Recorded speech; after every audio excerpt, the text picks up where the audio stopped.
We are going to start another chapter, that is Monopoly, chapter number 15 of book Essentials of Economics by Gregory Menkev. In this chapter, we will discuss what is monopoly, why it arises, how monopolies make production and pricing decisions, public policy towards monopolies, and price discrimination.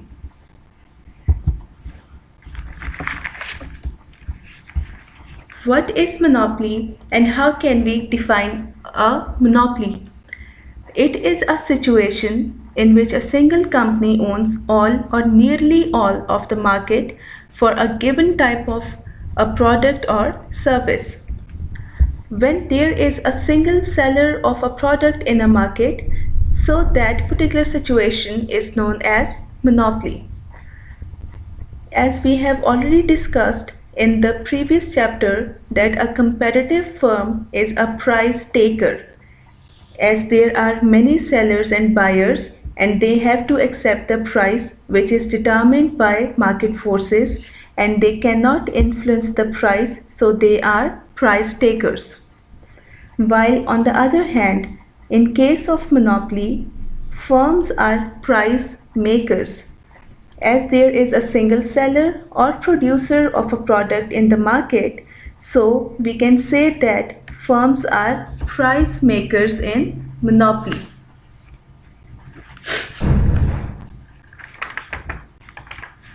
A firm is considered a monopoly if it is a sole seller of its product and it does not have any close substitute.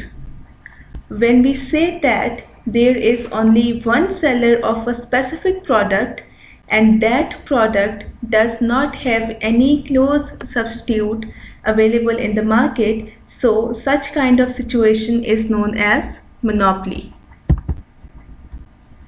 Now comes why monopoly arises. What are the causes of monopoly? The fundamental cause of a monopoly is the barrier to entry. Because entry is restricted in this type of market structure, no new firms can enter. There are a lot of barriers in the entry of new firms in the market. So here barrier to entry is considered to be the main cause of monopoly.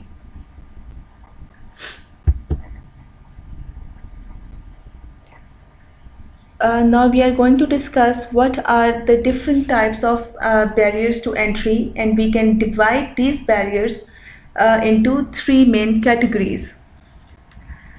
The first one category is ownership of key resources. Second is the government gives a single firm the exclusive right to produce some goods.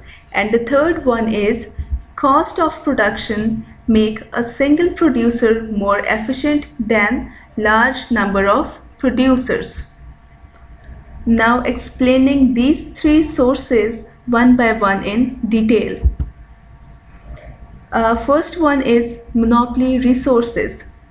Although exclusive ownership of a key resource is a potential source of monopoly, in practice, monopolies rarely arise for this reason. As we know, there are some resources which are in the ownership of some key persons. They can use these resources and can produce goods and services. For instance, consider a market for water in a small town. If there is only one well in a town and it is impossible to get water from anywhere else, then the owner of the well has a monopoly on water, as he is the exclusive owner of that well. As monopolist has much greater market power than any single firm in a competitive market, so in case of necessity like water, the monopolist could command quite a high price even if the marginal cost is low.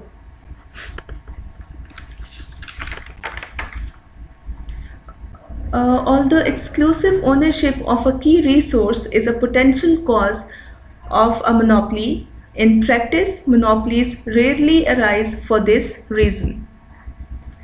Next category is government created monopolies. Governments may restrict entry by giving a single firm the exclusive right to sell a particular good in certain markets.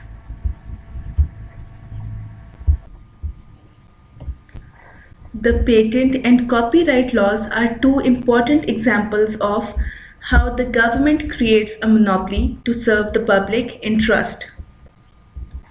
For example, if we talk about the patent rights, you can say that when a pharmaceutical company discovers a new drug, it can apply to the government for a patent.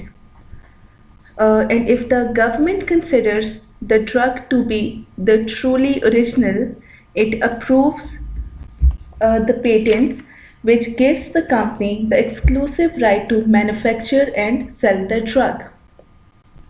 Similarly, when a novelist finishes a book, he or she can copyright it. The copyright is the government's guarantee that no one can print and sell the work without the author's permission. The copyright makes the novelist a monopolist in the sale of that particular novel. In this way, drug companies are allowed to be monopolists in the drugs they discover in order to encourage research, and authors are allowed to be monopolists in the sale of their books to encourage them to write more and better books.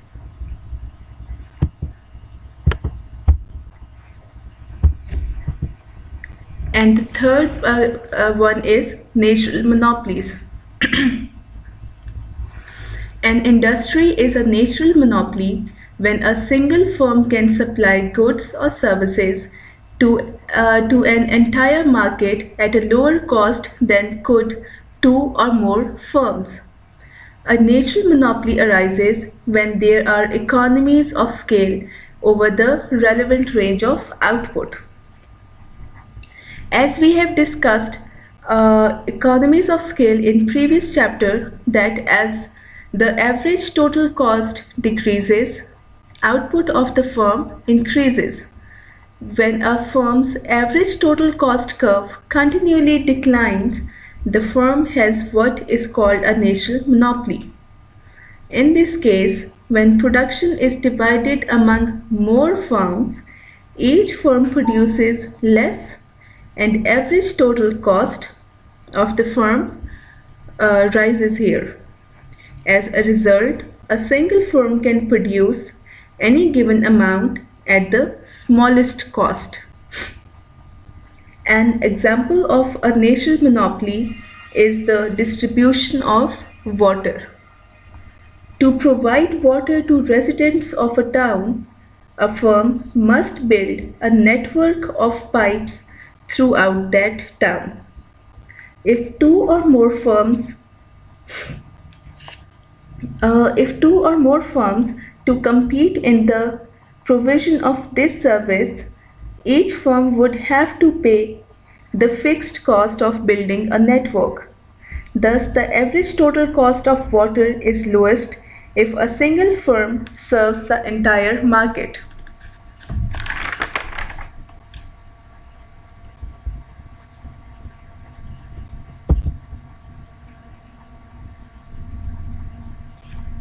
Now here you can look at the graphical representation of economies of scale as a cause of monopoly.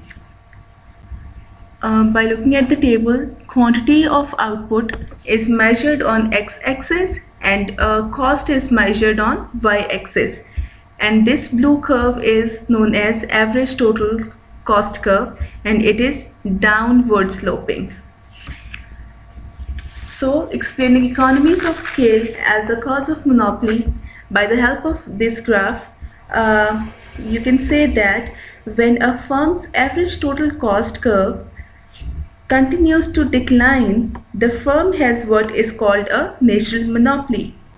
In this particular case, When production is divided among more firms, each firm produces less and the average total cost rises. As you can see that there is a negative relationship between cost and quantity of output. When the cost increases, that means that quantity of output decreases, and vice versa. If the cost decreases, that means that corresponding to that decrease in the cost, quantity of output is going to increase. So in this case, when production is divided among more firms, each firm produces less and average total cost rises. As a result, a single firm can produce any given amount at the smallest cost.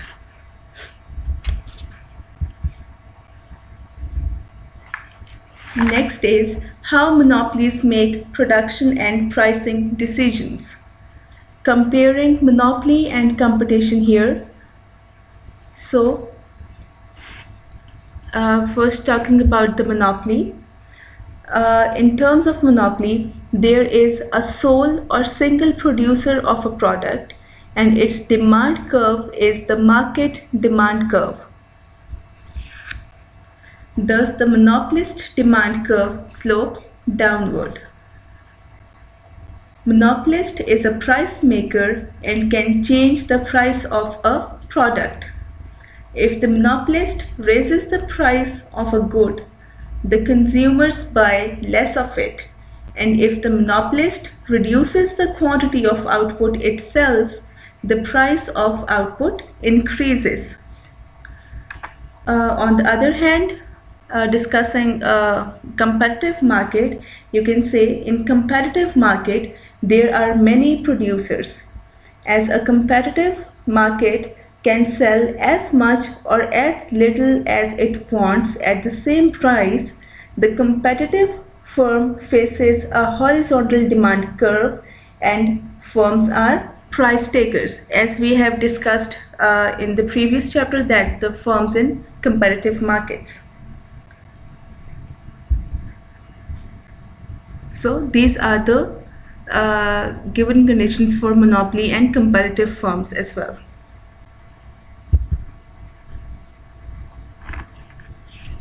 Here is the graphical representation of demand curve for competitive firms and for monopoly. In figure A, a competitive firm's demand curve, this one, the demand curve or the revenue curve is horizontal, this blue line. It is horizontal in the competitive market because they are price takers and cannot change the price of a particular product, and they have to sell their product on the given price, at the given price. Now looking at figure B, that is a monopolist demand curve. The demand curve is downward sloping in monopoly as they are price makers. Here it's shown negative relation between price and quantity demanded. As price increases, quantity demand decreases, and if the price increases, quantity demand decreases, and if price decreases, quantity demand increases. As we know that demand curve is the average revenue of firms, so here in case of monopoly, demand curve is also known as average revenue curve of the firms. So these blue lines are also known as the average revenue curves of the firm. As this one here is the demand curve for competitive market, and it is also known as the average revenue curve. And here in the case of monopoly, this downward sloping curve is the demand curve, and it is also known as average revenue curve of the monopoly.